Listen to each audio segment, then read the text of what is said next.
To clear app cache and data on Samsung Galaxy S24, S24 Plus.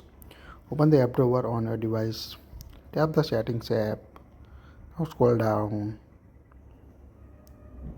Here you can see apps. Tap on apps. Here you can see list of all apps installed on your device. If you want to show system default, tap on the three horizontal line. Tap on it.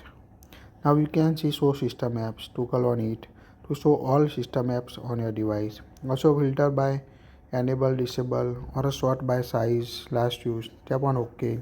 Now you can see list of all install apps or third-party apps and system apps in your device. Select the app you want to clear app cache and data. Here we select Amazon. Now scroll.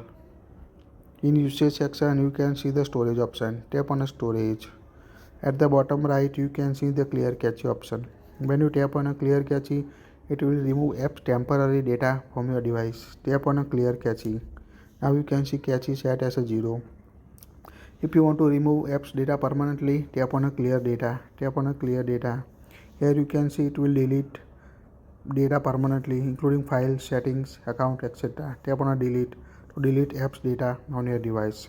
So it's quite easy to clear app cache and data on your Galaxy S24, S24 Plus. That's it. If you like it, share it.